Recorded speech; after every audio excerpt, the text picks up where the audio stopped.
Hi friends, welcome back to Shruti Vennela channel. మనం చెప్పుకుంటున్నాము అర్చన కథ 33వ భాగం. రాసిన వారు అత్తులూరి విజయలక్ష్మి గారు. బిఫోర్ వీడియోలో నీలవేణికి సంబంధం కుదిరింది. ఇంతలో కృష్ణస్వామి గారు చనిపోవటం వల్ల పెళ్లి వాయిదా పడింది. పెళ్లివారు తొందర చేశారు, వారికి చెప్పుకున్నాము. ఇక ఈరోజు వీడియోలోకి వెళదాము. వేణు తల్లి తాయారమ్మ పరిస్థితి చూసి పెళ్ళిని వాయిదా వేయాల్సి వచ్చింది వేణు. కానీ పెళ్లి కొడుకు వేణు మీద లేనిపోయిన అభ్యంతరం మోపాడు. కానీ వేణు నీలవేణికి పెళ్లి చేసి అత్తగారింటికి పంపిద్దాం అనుకునేసరికి తాయారమ్మకి మరీ నీరసంగా ఉంది. మళ్ళీ ఆ పెళ్ళి అనుకోకుండా వాయిదా వేయాల్సి వచ్చింది. అలా మరికొంతకాలం గడిచింది. Archana Jawaharlal Nehru national urban renewal mission ప్రాజెక్టుకి స్పెషల్ డిప్యూటీ కలెక్టర్గా ఖమ్మం జిల్లాలోని భద్రాచలంలో వేశారు. విజయవాడలో రిలీవ్ అయ్యి ఖమ్మం కలెక్టర్ ఆఫీస్కి వెళ్ళి మర్యాదపూర్వకంగా కలెక్టర్ని కలిసింది. ఆవిడ పేరు హరిణి. ఎంతో అందమైన యువతి. డైరెక్ట్గా ఐఏఎస్కి సెలెక్ట్ అయ్యి ఖమ్మం వచ్చింది. అర్చనతో స్నేహంగా మాట్లాడింది. మీరు ఎలాంటి ఇబ్బంది పడకండి, ఫీల్ ఫ్రీ అంది స్నేహంగా. విజయవాడలో అర్చన అనుభవాలు అడిగి తెలుసుకుంది. ఇద్దరూ వారి విద్య వృత్తి గురించి విషయాలు చాలాసేపు మాట్లాడుకున్నారు. ఇంతలో పిఏ కలెక్టర్ మీటింగ్కి వెళ్ళాలని గుర్తు చేయడంతో హరిణి మరోసారి అర్చనకి షేక్ హ్యాండ్ ఇచ్చి బెస్ట్ ఆఫ్ లక్ చెప్పి మీటింగ్కి వెళ్ళిపోయింది. ఆవిడ వైభోగం చూసిన అర్చన మనసులో ఒక్క క్షణం నాకు ఈ రోజు ఎప్పుడు వస్తుంది అనిపించింది. వెంటనే అంతరాత్మ త్వరలోనే అని సమాధానం ఇచ్చినట్టు అనిపించి నవ్వుకుంది. భద్రాచలం శ్రీరాముడు సతీ సమేతంగా కొలువై ఉన్న ప్రదేశం. 17వ శతాబ్దంలో కంచర్ల గోపన్న చేత నిర్మించబడిన పవిత్ర ప్రదేశం. అనంతరం భద్రాచలం రామదాసుగా చరిత్రలో మిగిలిపోయాడు గోపన్న. అంతేకాక మహర్షి భద్రాద్రి తపస్సుకు మెచ్చిన రాముడు సీత అన్వేషణ అనంతరం రావణుడిని వధించి సీతను తోడ్కొని వస్తూ మహర్షి భద్రాద్రికి మోక్షం ప్రసాదించాడని, ఆయన పేరుతోటే భద్రాద్రి పిలువబడుతుందని అంటారు.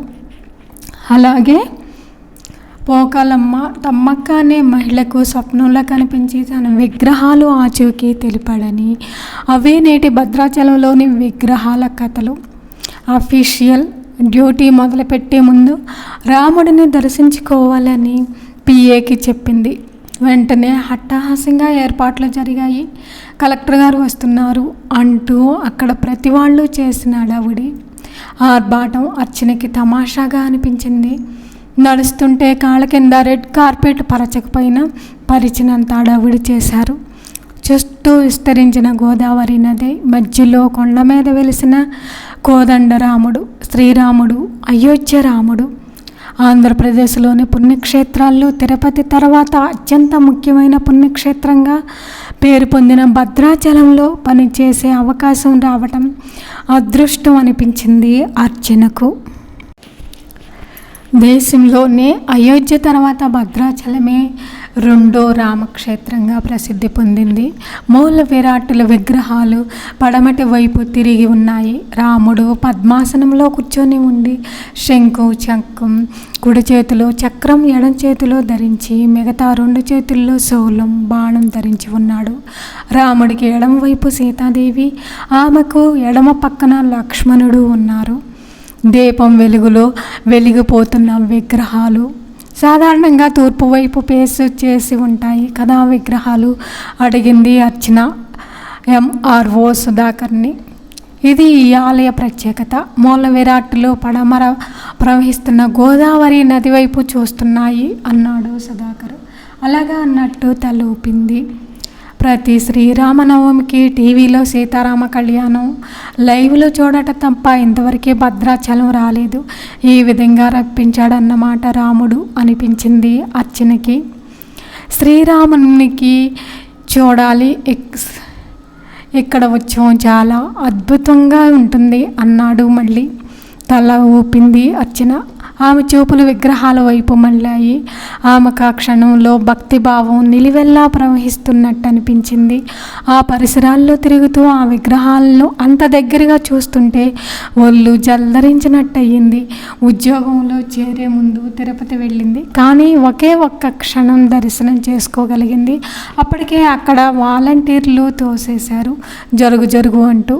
కానీ ఇప్పుడు ఇక్కడ ఒక హోదాలో ఎంతో దగ్గరగా ఒక్కసారి ఆ 7 కొండల వాడి విగ్రహం కూడా చూడగలిగితే, మీ గోత్రనామాలు చెప్పండమ్మా, అర్చన చేస్తాను. అర్చన స్వామి మాటలతో కళ్ళు తెరిసి సన్నగా నవ్వి అంది. ఆ భగవంతుడు గోత్రంతో చెయ్యండి, నా పేరులోనే ఉంది అర్చన అంది. అర్చక స్వామి మంత్రాలు చదువుతూ విగ్రహాలకు పూలతో అక్షంతలతో పూజ చేస్తుంటే కళ్ళప్పగించి విగ్రహాలను చూస్తూ ఉండిపోయింది. అమ్మ నాన్న ఉంటే వాళ్ళంతా సంతోషించేవాళ్ళు, తమ దగ్గరుండి పూజ చేయించేది కదా. ఇలాంటి అవకాశం వస్తుందని ఎప్పుడైనా ఊహించి ఉంటారా? ఇప్పటికైనా కూతురు ఉన్నత స్థాయిలో ఉందని తెలిసి తర్వాతైనా రావచ్చు కదా. రారు. కొడుకు చేతిలో వాళ్ళు బానిసలు. వాళ్ళే కాదు, ఈ పితృస్వామ్య వ్యవస్థలో మగవాడిదే పెత్తనం అనే భావజాలం నిలువున నిండిన ఈ సమాజంలో కొడుకు సంరక్షణలో ప్రతి తల్లి తండ్రి ఉండాలన్న నియమానికి కట్టుబడిన ప్రతి వాళ్ళు అంతే నిట్టూర్చింది అర్చన. ఇదిగోండమ్మా హారతి, అద్దుకోండి. హారతి పళ్ళంతో వచ్చిన అర్చక స్వామి ముందు స్పెషల్ డిప్యూటీ కలెక్టర్ అర్చన తల వంచి భక్తిగా హారతి కళ్ళకద్దుకుంది. ఆమె నుదుటన కుంకుమ పెట్టి తల మీద అక్షంతలు చల్లి చటగోపురం పెట్టి ఆశీర్వదించాడు అర్చక స్వామి. పర్సులో నుంచి 500 నోటు తీసి హుండీలో వేసింది.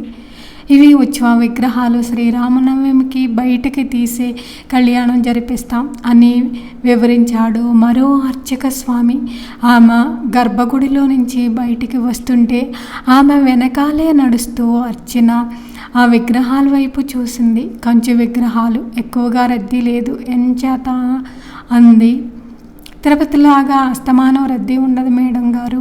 గోదావరి పుష్కరాలు వచ్చినప్పుడు, శ్రీరామనవమికి, వైకుంఠ ఏకాదశికి ఇలా ప్రత్యేకమైన రోజుల్లోనే లక్షల మంది భక్తులు వస్తారు.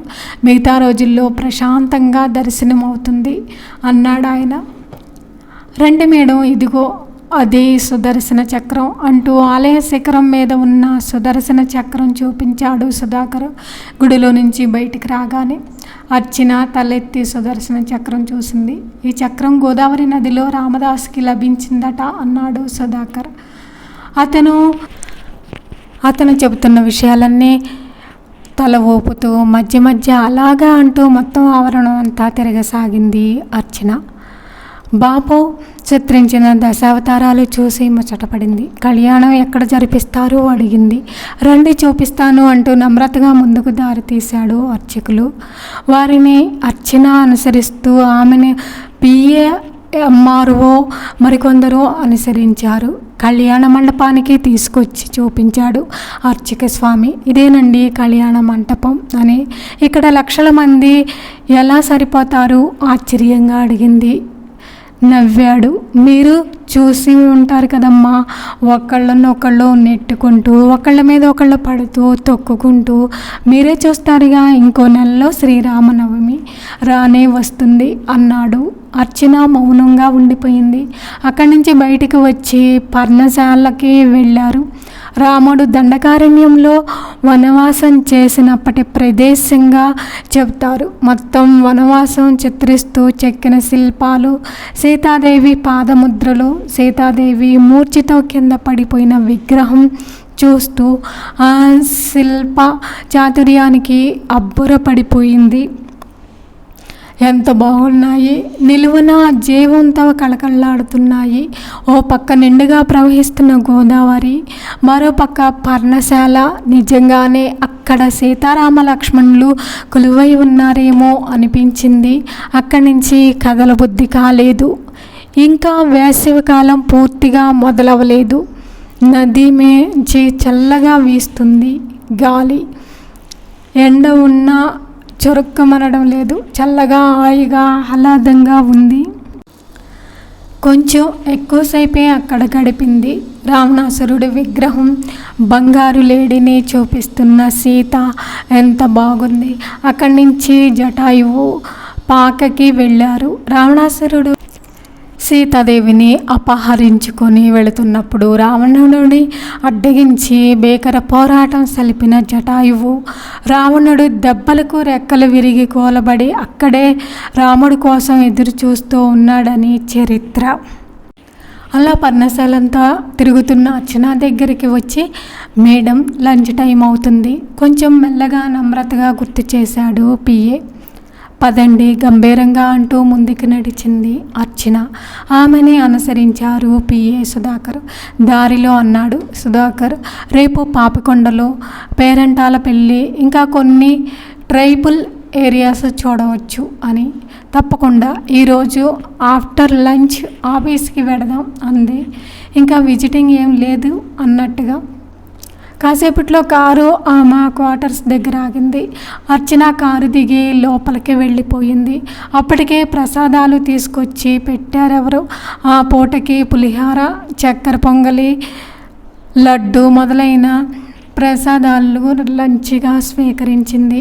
మధ్యాహ్నం 3 అవుతుండగా ఆఫీసుకు బయలుదేరింది. సీట్లో కూర్చోగానే ఆమె కోసమే ఎదురు చూస్తున్నట్టుగా స్టాఫ్ కొందరు, పార్టీ లీడర్లు, ఇంతర ఆఫీసర్లు ఫ్లవర్ బొకేలు తీసుకొచ్చి మర్యాదపూర్వకంగా కలవడం, మధ్య మధ్య బలవంతంగా స్వీట్స్ ఇవ్వడం. గంట సేపు అదే సరిపోయింది. టేబుల్ ఫ్లవర్లు బొకేలతో నిండిపోయింది. అటెండర్ని పిలిచి ఇంకా కలవడానికి వచ్చే వాళ్ళని ఎవరిని లోపలికి రానివ్వద్దు అని చెప్పింది. పిఏని పిలిచి ఫైల్స్ తెప్పించింది. కాసేపట్లో తన విధుల్లో మునిగిపోయింది అర్చన.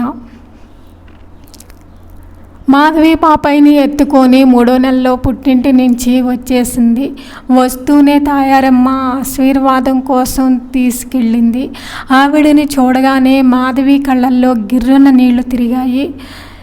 చాలా నీరసంగా ఉంది. జీవకళ కోల్పోయిన వదనం. మాధవిని చూస్తూనే ఆవిడ కళ్ళల్లో చిన్న మెరుపు కనిపించింది. పాపాయి కోసం చేతులు చాచింది. జాగ్రత్తగా పాపాయిని ఆవిడ ఒళ్ళో పడుకోపెట్టి ఆమె పాదాలకు నమస్కరించింది మాధవి. పిల్ల పాపలతో కళకళలాడుతూ బతుకమ్మ అని ఆవిడ సన్నని స్వరంతో ఆశీర్వదించింది. అప్పుడే ఆవిడ కోసం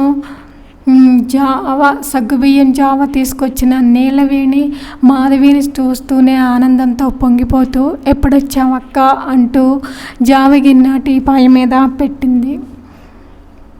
బాగున్నావా నీలవేణి అప్యాయంగా అడిగింది మాధవి. నీలవేణి కళ్ళల్లో గిర్రున నీళ్లు తిరిగాయి. దుఃఖం పగిలి వచ్చింది. మౌనంగా తలూపింది బాగున్నానన్నట్టు. మాధవి ఆమె వీపు మీద చేత్తో మృదువుగా నిమిరింది. అలా నిమరటంలో ఒక చల్లని ఓదార్పు, ఒక అభయం కనిపించినట్టు అనిపించి ఆమె వైపు కృతజ్ఞతగా చూస్తూ తాయారమ్మకి జావ తాగించడానికి పూనుకుంది. ఆవిడ చేతుల్లో నుంచి పాపాయిని అందుకొని కొన్ని క్షణాలు తదేకంగా పాప మొహం వైపు చూసి చిరునవ్వుతో మాధవి చేతికి అందించింది నీలవేణి. తాయారమ్మ మంచం మీద వెనక్కి వాలి గోడకు ఆనుకొని కూర్చుంది. మంచం చివరగా కూర్చొని జావగిన్నె ఆవిడ చేతికి అందించి జారి పడకుండా కళ్ళతోటే కాపాడుతూ ఆవిడ వైపు చూస్తూ కూర్చుంది నీలవేణి. జావ ఎందుకు, లంచ్ టైం కదా, అన్నం తినడం లేదా అడిగింది మాధవి ఆవిడ వైపు బాధగా చూస్తూ. అరగటం లేదక్క, ఒక్క ముద్ద తిన్నా అరగటం లేదు నీలవేణి సమాధానం చెప్పింది. నేనొచ్చాగా అన్నంలో పడతారులే అంది మాధవి. ఆ మాట వినగానే నీలవేణికి దుఃఖం పొంగుకొచ్చింది. ఇన్నాళ్ళు తన పడ్డ కష్టం తనకి తెలియదా? ఇంత కష్టపడ్డా కానీ తన పని మనిషిలాగే చూస్తుందా? మాధవి మారిపోయిందా? ఇదివరకులా లేదా? తనని పని మనిషిలా చూస్తుందా అని బాధపడింది నీలవేణి. ఇంకా ఎంతకాలం తన ఇంట్లో ఇలా ఊరికే కూర్చొని తింటుందని అనుకుంది. అయితే తనే ఊరికే తినటం లేదే, గొడ్డి చాకరీ చేస్తుంది. తనకి చాకరీకి లభిస్తున్న ప్రతిఫలం ఏంటి? నెలకి జీతం ఇస్తున్నారా? జీతం. నీలవేణికి హఠాత్తుగా గుర్తొచ్చింది. తన ఇంటికి వచ్చిన కొత్తలో వేణు కొంత డబ్బు ఫిక్స్డ్ డిపాజిట్ చేశాడు. ఆ రోజు బ్యాంక్ కాగితాల మీద సంతకాలు తీసుకుంటూ, దీని మీద నెలకి వడ్డీ వస్తుంది, అది నీ సేవింగ్స్ అకౌంట్లో జమ అవుతుంది, నీకేమన్నా కావాలంటే ఆ డబ్బు తీసుకొని వాడుకోవచ్చు అంటూ ఒక చిన్న పుస్తకం ఇచ్చాడు. అదే పాస్బుక్. అవును, ఆ డబ్బు ఏమైంది? మళ్ళీ తను ఆ మాటే మర్చిపోయింది. ఇన్నాళ్ళు తన పని మనిషి ఉద్యోగానికి అది పారితోషికం కదా, తను ఏమన్నా చేసుకోవచ్చు. ఆ డబ్బు అడిగి తీసుకొని ఏదన్నా చిన్న వ్యాపారం చేసుకోవచ్చు కదా. ఏ వ్యాపారం చేయాలి? చీరల వ్యాపారమా, గాజుల వ్యాపారమా? ఇంకా నీలవేణి ఉలిక్కిపడింది. మాధవి లోపలికి వచ్చింది. గోడకు అనుకొని నిలబడిన నీలవేణిని ఆమె చెంపల మీద కన్నీటి చారలను చూసి నివ్వెరపోయింది. దగ్గరగా వచ్చి ఆమె భుజం మీద చెయ్యి వేసి ఆప్యాయంగా అడిగింది, ఏమైందమ్మా, ఎందుకు ఏడుస్తున్నావు అని. ఒక్క క్షణం కూడా ఆగకుండా మాధవి భుజం మీద వాలిపోయి బావురు మంది నీలవేణి. మాధవి కంగారుగా అడిగింది, అరిరే నీలవేణి, ఏం జరిగింది? ఇప్పటిదాకా బాగానే ఉన్నావుగా, ఏంటి, ఏమైంది అంది. నీలవేణి మాట్లాడలేదు. దుఃఖం ఆమెని మాట్లాడనివ్వలేదు. అలా వెక్కి వెక్కి ఏడుస్తూ కొన్ని నిమిషాలు ఉండిపోయింది. తర్వాత మాధవి భుజం మీద నుంచి కదిలి చెంగుతో మొహం తుడుచుకుంది. అయినా వెక్కిళ్ళు మాత్రం ఆగలేదు. ఏం జరిగింది నీలవేణి అడిగింది మాధవి. ఆమెకు నీలవేణి హఠాత్తుగా ఎందుకలా ఏడుస్తుందో అర్థం కాలేదు. ఈ 3 నెలల నుంచి మనసులో ఉన్న బాధ పంచుకోవడానికి ఎవరూ లేక మౌనంగా భరించి ఇప్పుడు తనని చూడగానే ఎమోషనల్ అయ్యిందేమో అన్నట్టుగా ఆమె వైపు సానుభూతిగా చూస్తూ అంది. బాధపడకు నీలవేణి, నేను వచ్చాగా అన్నీ సెటిల్ చేస్తాను. నువ్వు కొంచెం వేణువుని కూడా అర్థం చేసుకోవాలి. పాపం ఎంత మానసిక వేదన అనుభవిస్తున్నాడో తెలుసా అంది. నీలవేణి ఏం మాట్లాడలేదు. నాకు కొంచెం కాపీ ఇస్తావా అడిగింది మాధవి. నీలవేణి చటుక్కున అక్కడి నుంచి కదిలి పెరట్లోకి వెళ్ళింది మొహం కడుక్కోవడానికి. మాధవి నీట్గా అద్దంలా సర్ది ఉన్న వంటగది చూస్తూ, నీలవేణి లేకపోతే ఈ పరిస్థితిలో ఈ ఇంటి గతి ఏంటి? పెద్ద దిక్కుగా అందరినీ క్రమశిక్షణలో పెట్టిన పెద్ద అయిన కృష్ణస్వామి గారు లేరు. ఈ ఇంట్లో కళాకాంతి పోయింది. తాయారమ్మ గారు అలా అవడంతో భర్తను కోల్పోయిన దిగిలేనా, లేక ఆవిడికి ఏదన్నా శారీరక ఆరోగ్యం ఉందా, అనారోగ్యం, లేక పెరుగుతున్న వయసా, ఆవిడ మళ్ళీ మామూలు మనిషి అవుతుందా? వేణు సంగతి ఏంటి? పెళ్ళి సంగతి. అర్చన విడాకులిస్తే కానీ వేణువుని చేసుకోవడానికి ముందుకు రారు. వేణు అవివాహితుడు, అబద్ధం చెప్పాలన్న కళ్ళ ముందు కనిపిస్తున్న 6 ఏళ్ల కొడుకు మాట ఏంటి? వాడినెవరూ చూసుకుంటారు? ఈ రోజుల్లో అమ్మాయిలు తెగేసి చెబుతున్నారు భర్త తాలూకా బంధువులెవరూ ఇంటి మీద పడొద్దని, అత్తామామలు కూడా విడిగా ఉండాలని. అలాంటి వాళ్ళు సవితి కొడుకుని చూసుకుంటారా? పోనీ వాడిని తను పెంచుకున్న విడాకులు అవ్వకుండా పెళ్లి చేసుకునే వాళ్ళు ఎవరు? నీలవేణి భవిష్యత్తు ఏంటి? కుదిరిన సంబంధం పోయింది, ఇప్పుడు ఎలా? అర్చనను తను కలిసిన విడాకుల సంగతి మాట్లాడాలి. ఆమె దగ్గర సంతకాలు తీసుకురావాలి. ఆ పని వేణు ఎలాగూ చేయడు, తనే పూనుకోవాలి. చక్రవర్తితో మాట్లాడాలి. అర్చన ఇప్పుడు ఖమ్మం జిల్లాలో ఉందని తెలిసింది. వెళ్ళాలి, కలవాలి. ఎలా అని అనుకుంది. ఇకపోతే నీలవేణికి సంబంధం చూడాలి. పేపర్లో ప్రకటన ఇస్తే, అవును, ఆమె వివరాలన్నీ ఇచ్చి పేపర్లో వేయిస్తే అర్థం చేసుకునే వాళ్ళు వస్తారు. నీలవేణి మొహం కడుక్కొని వచ్చింది. ఎర్రగా కందిపోయిన చెంపలు, ఏడ్చి ఉబ్బిన కళ్ళు. నీలవేణి పరిపూర్ణ స్త్రీయత్వం సంచరించుకుంది అనుకుంది. మాధవి ఆమె వైపు తదేకంగా చూస్తూ నీలవేణి ఆమె చూపులకి పల్చగా నవ్వి కాఫీ డికాషన్ చిన్న గిన్నెలోకి పాలు కలిపి ఇచ్చింది. మాధవి మారలేదా? తనే అపార్థం చేసుకుందా? నీలవేణి మనసులో పశ్చాత్తాపం కెరటం ఉవ్వెత్తున లేచినట్లయింది. కాఫీ కప్పులో పోసి నురగ వచ్చేదాకా కలిపి మాధవి వైపు తిరిగి ఆమె చేతికిచ్చింది. కౌశిక్ ఎలా ఉన్నాడక్క అని అడిగింది. బాగున్నాడు నీలవేణి అన్నట్టు రిత్విక్ పేచీ పెట్టకుండా స్కూల్కి వెళుతున్నాడా అడిగింది మాధవి కాఫీ తాగుతూ. వెళ్తున్నాడు కానీ ఆగిపోయింది నీలవేణి. ఈ మధ్య రిత్విక్ ఇంటికి వస్తూనే చిన్న గొడవ చేయటం గుర్తొచ్చింది. స్కూల్ నుంచి వస్తూనే నీలవేణి దగ్గరకు వచ్చి, నీలవేణి నా అమ్మ ఎక్కడుంది అన్నాడు రిత్విక్ అంది. నీలవేణి ఊహించిన ఆ ప్రశ్నకి నిర్ఘాంతపోయి కలవరపడింది. చెప్పు ఆమె ఎక్కడా అన్నాడు. అమ్మ నీలవేణి కంగారు పడుతుండగా అప్పుడే వేణు అడుగుపెట్టాడు. రిత్విక్ వేణుని చూడగానే నీలవేణిని వదిలి వేణు దగ్గరికి పరిగెత్తుకుంటూ వెళ్ళి డాడీ అమ్మ కావాలి నాకు అన్నాడు. వేణు ముందు కంగారు పడ్డాడు. వాడేం అడుగుతా అన్నాడో అర్థం కాలేదు. రిత్విక్ మళ్ళీ వేణు చేయి పట్టుకొని ఊపుతూ daddy where is mummy, I want mummy, చెప్పు. జేజ దగ్గరికి వెళ్ళిందా అని అడుగుతుంటే లాగి వాడి వీపు మీద కొట్టి, డర్టీ ఫీలో నోరు మూసుకొని వెళ్ళు, ఆడుకో వెధవ ప్రశ్నలు ఎదవాళ్ళరి వెళ్ళు అంటూ వాడి వీపు మీద 2 చేతులేసి తాయారమ్మ గది వైపు నెట్టాడు. వాడు కెవ్వుమంటూ గట్టిగా ఏడుస్తూ వెళ్తుంటే నీలవేణి కపుక్కను వెళ్ళి వాడిని ఎత్తుకొని బుజ్జిగించసాగింది. వేణు వెంటనే నీలవేణి వైపు ఆగ్రహంతో చూసి, నువ్వు నేర్పిస్తున్నావా వీడికి అన్నీ అంటూ మండిపడ్డాడు. ఊహించిన ఆ అపవాదికి నీలవేణి నిశ్చేష్టురాలైపోయింది. వేణు రిత్విక్ వైపు చూస్తూ, నీకెందుకురా అన్ని విషయాలు, చెత్త విషయాలు, ఎవరు చెప్పినా వినకూడదు అన్నాడు. డాడీ నా స్కూల్లో అందరికీ మమ్మీ ఉంది, నాకే లేదు, ఐ వాంట్ మమ్మీ అంటూ వెక్కి వెక్కి ఏడుస్తుంటే వేణు తల పట్టుకొని సోఫాలో కూలబడిపోయాడు. అని మాధవికి ఆ సంఘటన చెబుతుంటే దుఃఖం పొంగి వచ్చింది. అతి కష్టం మీద ఆడవకుండా జాగ్రత్త పడుతూ అంది నీలవేణి. పెద్దయ్య గారు చనిపోవడంతో నా బతుకు తల్లకిందులైపోయిందక్క. నా పొడ వేణుగారికి గిట్టకుండా ఉంది. ప్రతిరోజు ఏదో ఒకటి అంటూనే ఉన్నారు. నేనేం చేయను చెప్పు అంటూ మళ్ళీ దుఃఖం అడ్డుపడటంతో ఆగిపోయింది నీలవేణి. అర్చన తర్వాత భాగం నెక్స్ట్ వీడియోలో చెప్పుకుందాం. ఈ వీడియో మీకు నచ్చితే లైక్ చేయండి, కామెంట్ చేయండి. Please subscribe my channel. Thank you for watching.